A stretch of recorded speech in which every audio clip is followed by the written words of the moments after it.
パトン豪華滅却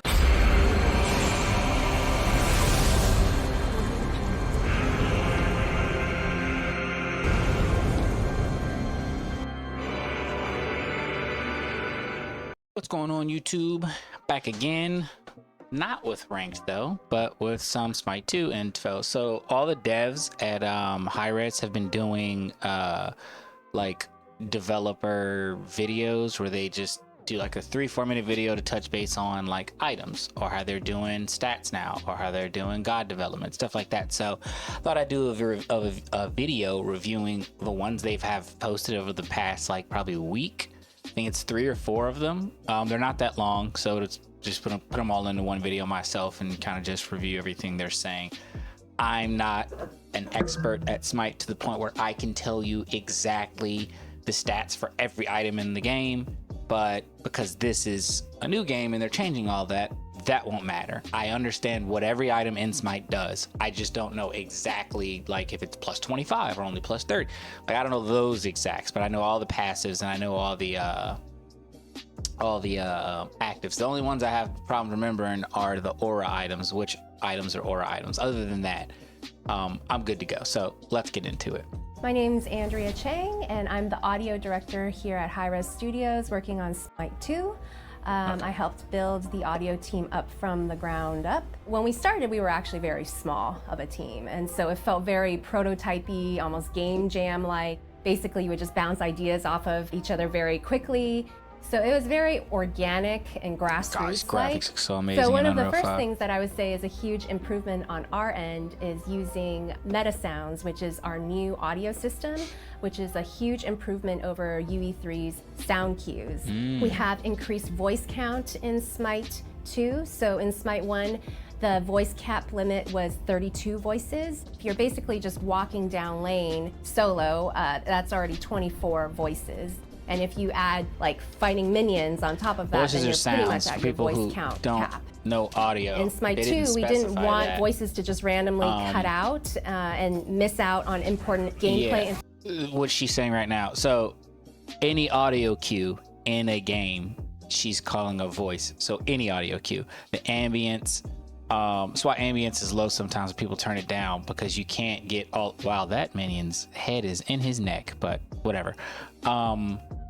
Yeah, so you can't have too many at once for it to process. So that's why a lot of times you don't hear your abilities or something like that, because there's too many other sounds going on at once. I didn't know what the cap was till right now, so that's interesting to hear, but I'm glad they caught on to that and they're fixing it, because a lot of audio cues are what help people in Smite. You can hear them walking, you can hear them basically, you can hear XYZ, but if you're doing too much yourself and too much is going on around you, you literally are unable to get the audio cue feedback.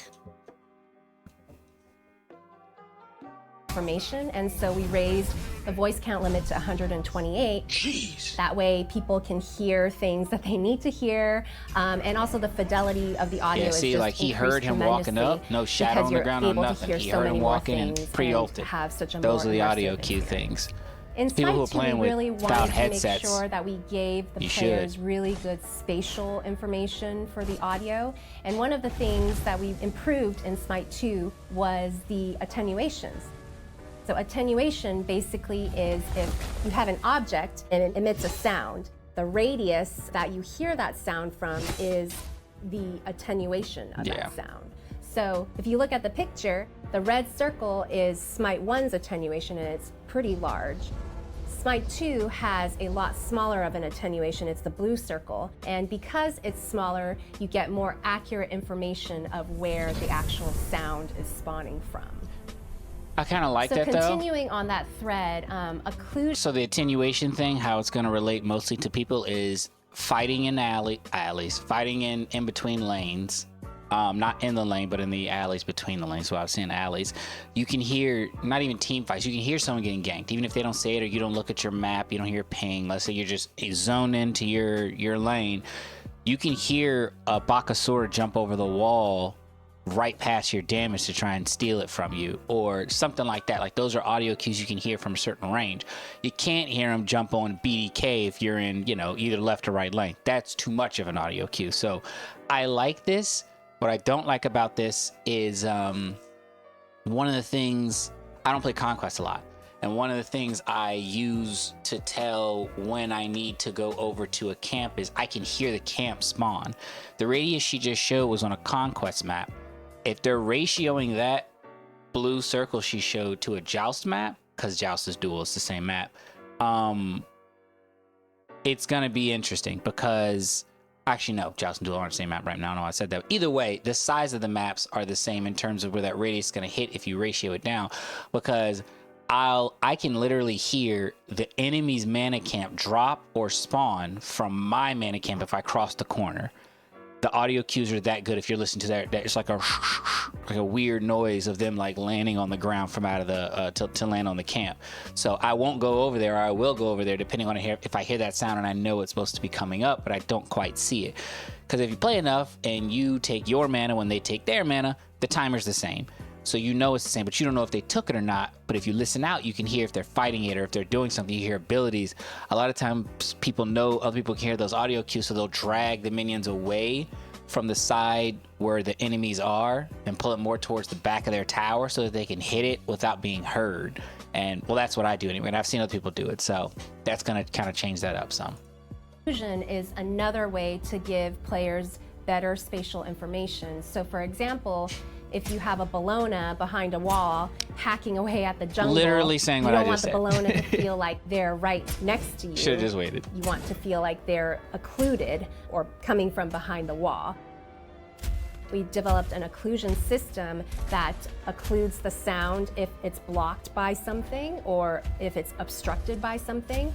And so the sound will be decreased in volume, and also low-pass filters will be applied to it if the sound is occluded. So one of the things I wanted to do with Smite 2 sound design was take a very intentional approach, and part of that is making things feel a lot more responsive. So for example, in Ymir's AO1 ability, right when you press that button, you get that sound of him digging into the ground and ice crumbling. And I think that tactile feel really helps to make you feel like you're Ymir and super powerful Norse giant. That's pretty awesome. The second thing that I wanted to focus on for the sound design was having high quality informative sounds. For example, in Ymir's AO2 ability, he spawns these spikes. In Smite 1, you hear these kind of high-pitched, fragile sounds. And in Smite 2, I really wanted the player to feel like these are actual spikes that could hurt you and damage you.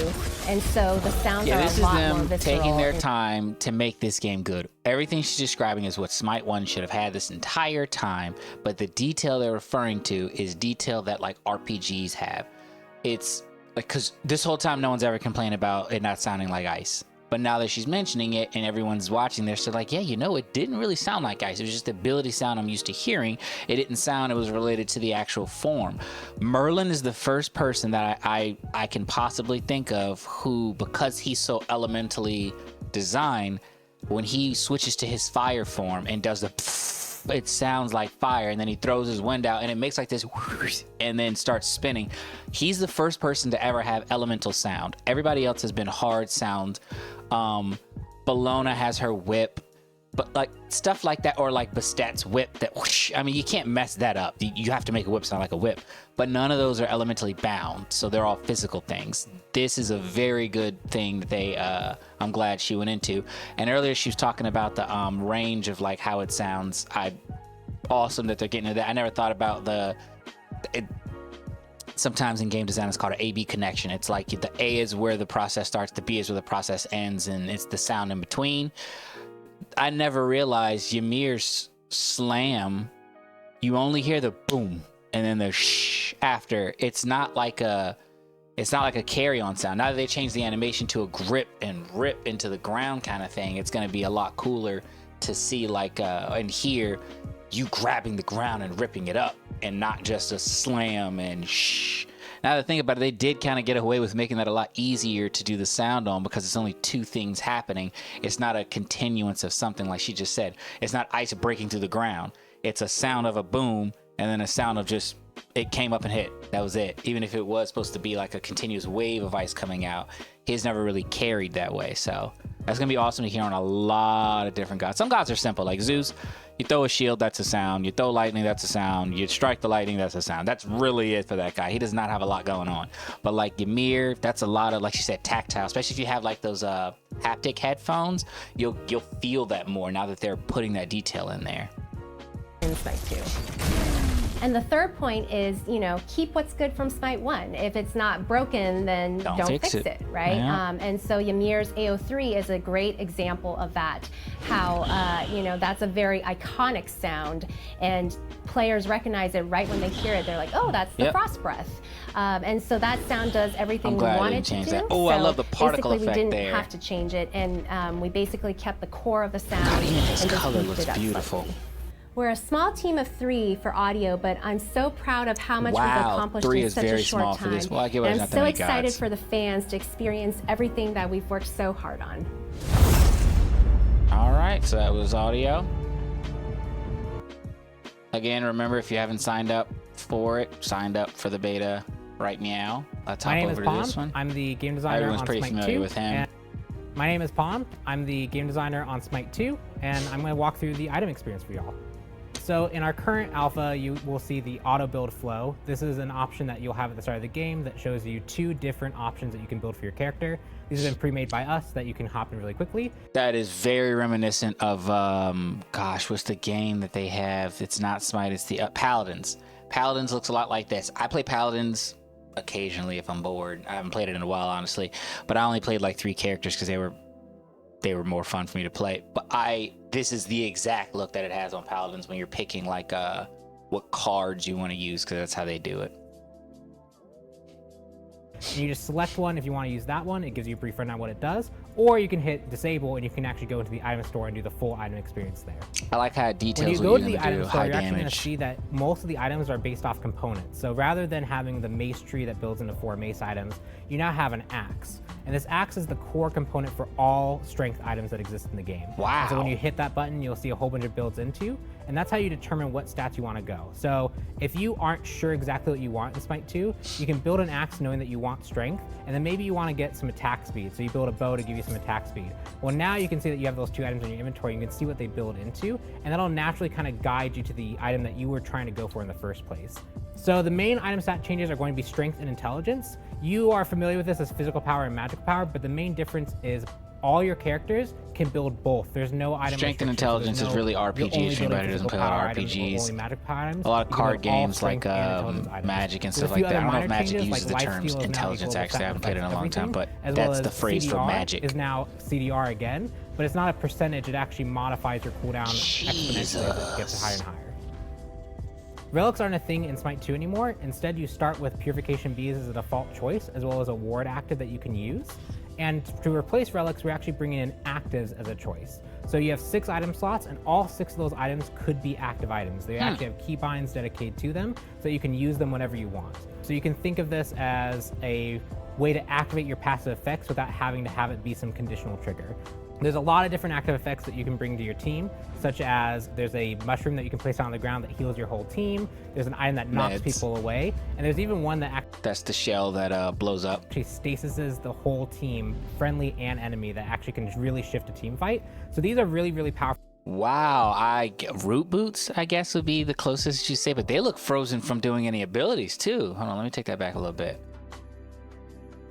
Are their abilities locked? Friendly and enemy that actually can really shift. Yeah, they are. That's crazy. So you need the bead thing for that. But they said that was like a ground thing too. I guess there better be an item with a bubble around you so you can not get hard CC. Team fight. So these are really, really powerful effects, but we've tuned them such that they aren't super stat efficient. What I'm thinking is because of the at some point, you hard CC too much or you CC too much, and it starts to negatively affect the situation. They're breaking through the CC much quicker than they're supposed to. I won't get into the details of that. The math of it can be found in a lot of people's pages that can explain it a lot better than me, but basically, it's not worth CC. Like, at some point, it's not helping. So kill the dude or disengage and re-engage. That hard CC there, I can see being a great start to a team wipe, or during a team fight someone throws that down. and you have a Ymir on your team or something, so they're stunned for right there. If he times it right, he can freeze them right after. But pretty much after that point, any CC is gonna either not do anything or not last at all. So, or not last long at all. So that's gonna be interesting to see how people. Again, this is not average player. That's not what I just described. Is not average player stuff. Not everyone's really thinking that far ahead. So when this drops, definitely gonna take some adjustment. But the pros, the people who play this game a lot, anybody who's probably masters and up, maybe diamonds, they're all going to see that. They're all going to be thinking of that stuff. Like, at what point am I getting negative returns on trying to CC this person too much? Like, if I had Anubis and I wrap you, there's no point me dropping that right after unless I've got ult. If I've got ult, I can wrap, drop that ult. Or other way around, I can drop that when you stop moving. I'm guaranteed a wrap unless I'm absolute garbage. Wrap you, start ulting. The downside is, like I said, that wrap's not going to, even if I have the wrap max, it's not going to last as long as you just got hard CC'd already. So the negative returns are going to start hitting you, but I have maybe another full second of ulting you. And Anubis ult, every second counts on grinding that health down. So that's just a specific example of what I'm referring to, but it'll be interesting to see how that plays out. So if you want to go a more passive route, or if you want to go a more stat stick route, you want to focus on just making your character as strong as possible, you can still go those item builds. The choice is yours there. And that lets you choose kind of your own level of active usage. I also love how the maps have the grass now to hide in. I think every other MOBA but Smite has had that up until now, so that's cool. You want to be using. So they tried to include it for a little while when they did that little, there'll be these things in between the lanes, and if you kill them, it drops a little invisibility area. No, and I mean, it was, I got the intention of it, and it's still in like slash and stuff, but I don't ever see anyone use that. I use it to run. I've never been yanked out of one of those things before, so I don't think anyone's using it for that purpose like they intended. We're not expecting everyone to have super high APM and execute a whole bunch of keybinds to be successful in Smite 2. That burst is stupid. There are extra tools available for you if you want to engage in that playstyle. In Smite 2, the item store really has two main goals. We want to make it easy for you to find the items that you want by building the kind of intuitive way that you might expect to. You want strength, you start building strength, and at the end of that, you'll have an item that actually does what you wanted it to do. Outside of that, we also want to make sure that characters have the way of showing their depth of different play styles and giving a lot of control to the player about how they want to build that character through both whether they choose strength, whether they choose int, whether they choose hybrid, whether they get supporting stats versus defensive stats, or if they want to go a whole active. What he's talking about is how I think in the past 2 years, everyone started to realize, well, not just everyone started to realize, they made tanks tankier and they made mages weaker. That's basically what happened. And then they took a little bit from the tanks, but they're still tanks. And because of that, people have started realizing you can play a lot of gods like a tank that are not even close to being tanks. Tank Loki actually works. Tank almost anybody assassin, honestly, actually works, because just as an assassin, like with no damage items, I've been beaten in duel by a pure tank, not Susanoo, what's his name? I'll think of his name. Oh, Tsukiyomi. I got beat by a full tank Tsukiyomi in duel, and it wasn't even close. He was clapping me because he could survive every interaction, guaranteed, and Tsukiyomi's built on tick. So all he did was get bluestone, and he just was max cooldown with the defense items he had, and he beat the crap out of me. And I don't remember who I had, but pen ain't gonna help.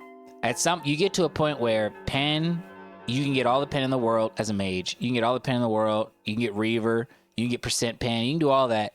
Unless every single one of your items is doing that, you're not going to survive, because what are you giving up for lifesteal? What do you like? What are you trading off for those items?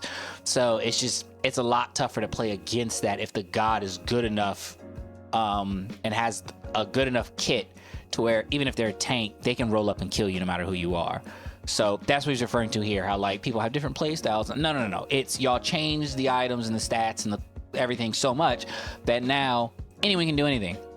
I don't play a lot of Conquest, like I said earlier, but I do know a lot of solo mages were popping up last year, like mid to end last year. It was like the meta thing to do. Just go solo mage and you're good, because you get Bancrofts, or not even Bancrofts, I was doing Pythags. Any lifesteal. If you get lifesteal health, lifesteal defense, that's it. You're going to outlast them. You're definitely going to outlast them because you're clearing lane faster than anybody else. Short of like a Sunwoo or something that can just like insta-hit after a certain point. But generally, mages are going to clear lane faster than a warrior is.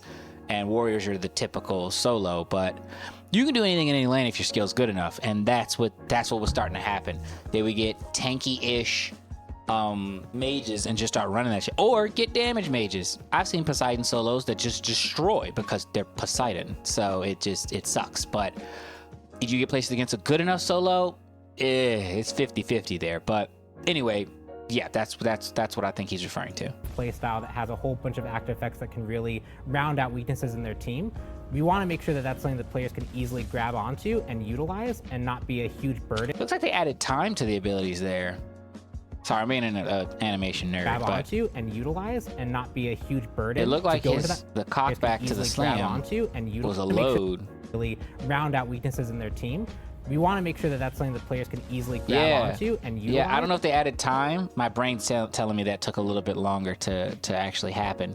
I built the casting speed, because typically with Ymir, he just slams and then he just breathes. But just then, if you look, he like cocks his head back and then he blows it out. He takes his hammer, he loads it back and then he slams the ground. So I think either they added a little bit of time to add in the animation for that, or they kept the casting time the same and they just gave it more detail. I'm gonna hope that they kept the casting time the same, but if not, it looks really good. I noticed those things, so. And not be a huge burden to go into that playstyle. But also, if that's not what you want to go for, you want to give that customization so you can choose that own level of kind of active choice. Items have also that strength and intelligence, so they're not split anymore between physical power and magical power, and a lot of our characters leverage that. So Chalk is a great example. It's also going to be a lot tougher to know what people are building into now. Like the screen that was just up there. Hold on. The item he was just showing had like a tree of 6 things. And a lot of our like you start off with that axe. I guess if you start to learn what these axes below are, you'll know, okay, well, they can go this or this or this or this. But sometimes, like, if somebody picks the tier 1 of Jotuns and you're building lifesteal, oh, they're going beat stick. Like, you just know it automatically.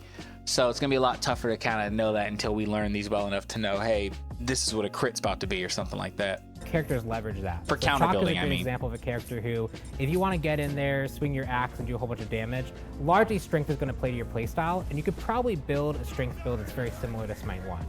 But we've also given him intelligence scaling, so things like the protections he gains on this 2 and the rain cloud healing of his 3. Those are actually now augmented by intelligence. God, so if you want to play this more frontliner, tanky, really hard to kill. Again, Chalk, sorry, being an animation nerd. If you want to play this more it actually muddied the dirt. He gains on this 2. Look at that. The rain cloud healing of his Gave 3. It puddles. Those are actually now augmented go by away intelligence. with the effect. So if you want to play this more frontliner, tanky, I gotta get really into hard to Unreal kill 5 more. Chalk, you can go more intelligence focused, and there's hybrid items there to support that playstyle that specifically give both strength and intelligence that are really good on him. But yeah, we can't wait for you guys to get your hands on it. We have our alpha coming out soon.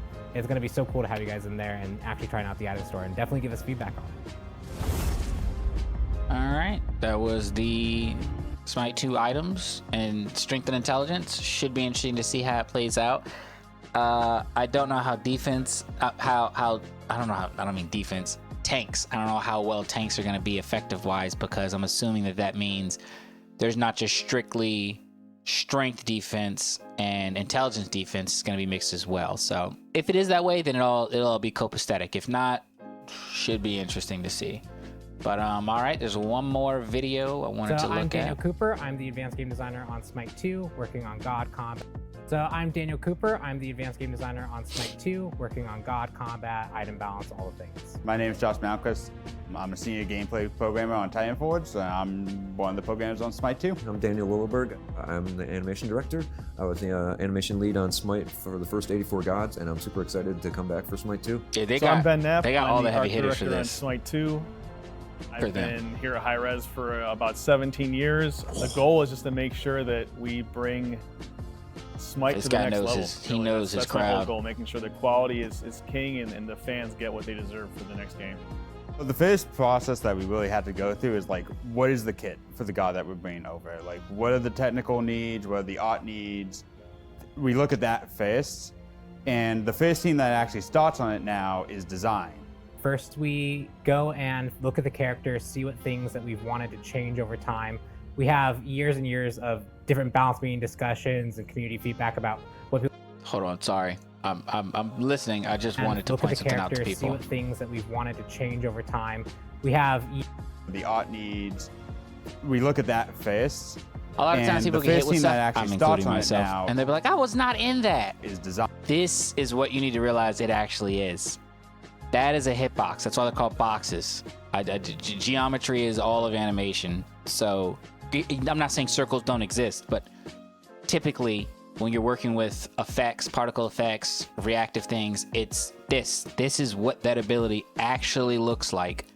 This is what you get hit with. Yes, it's a circle, so the edges of these, they may try to eliminate the status effect of it, but you'll be on the edge, quote unquote, of something and still get hit. It's because, look, that animation effect ends right there.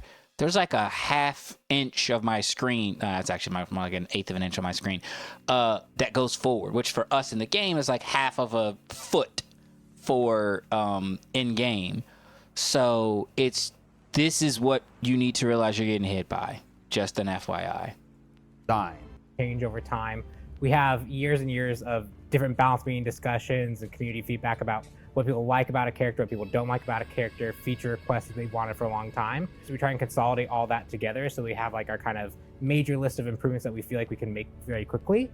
A lot of what we have to do now is looking at, okay, what are the gods that we're planning on bringing over, and how can we bring them over in a way that lets us build out these systems from scratch? We try to port the character over kind of verbatim initially, and we try to figure out then from there, where can we enhance it? The first thing is you're going from a spec gloss workflow, which is Unreal 3, which is an older tech thing, to a PBR workflow, which is physical-based rendering.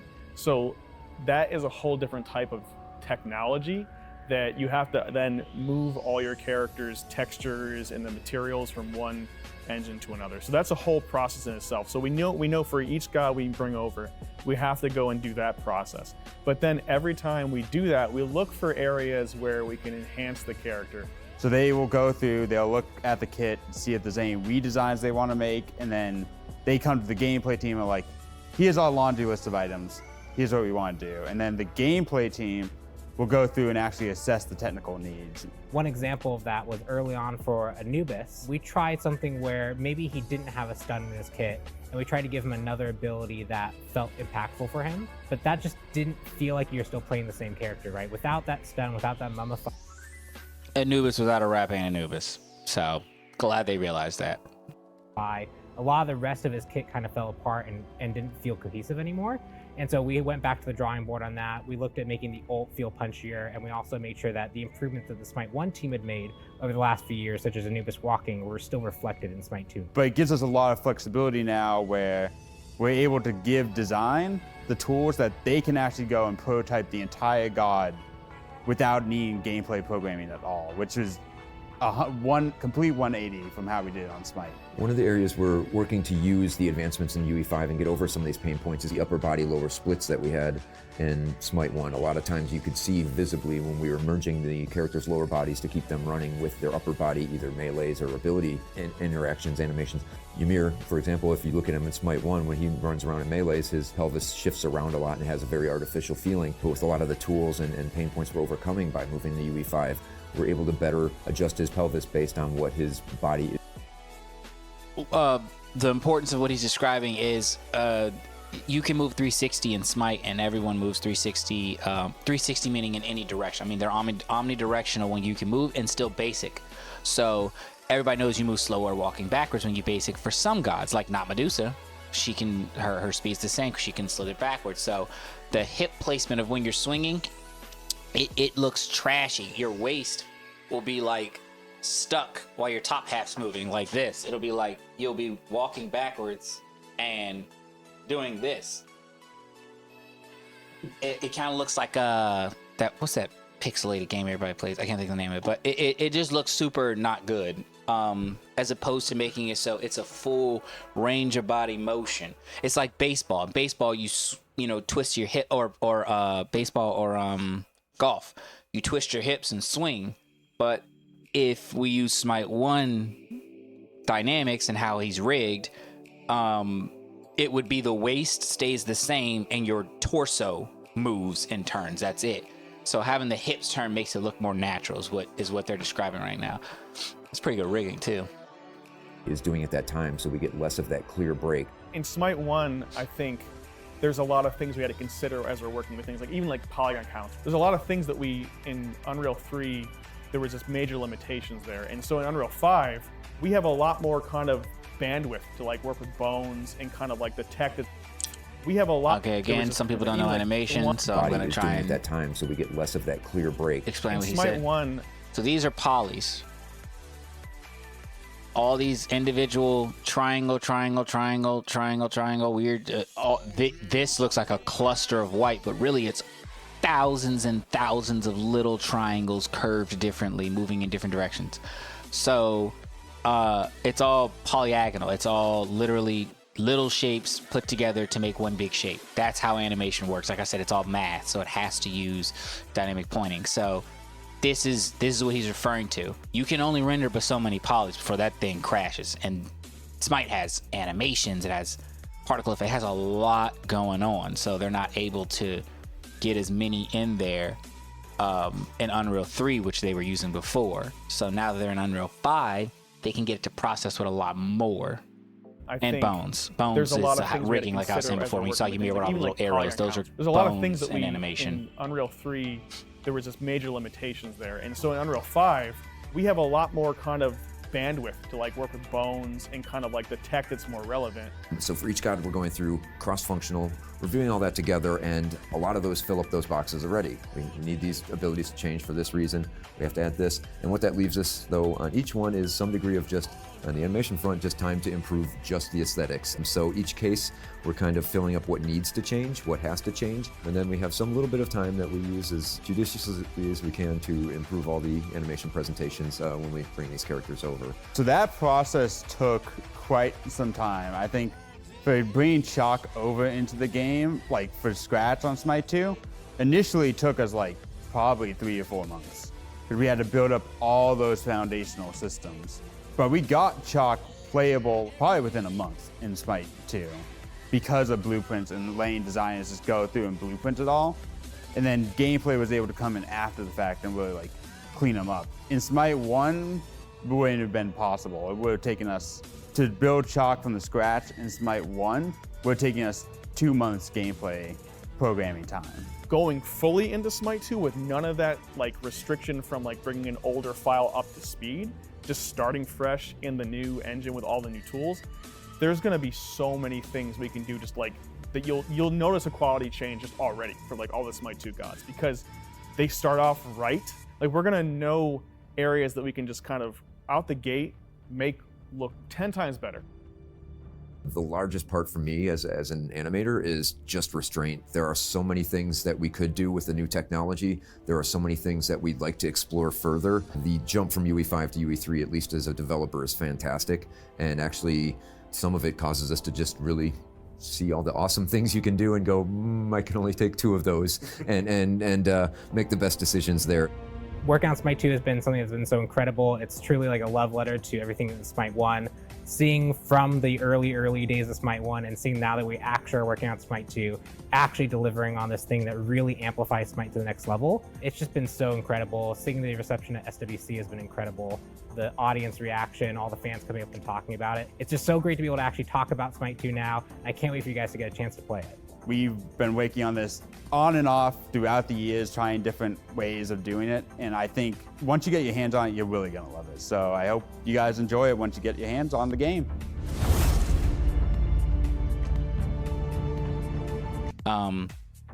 Just realized I was muted. What I was saying was I love how Smite 2 is turning out.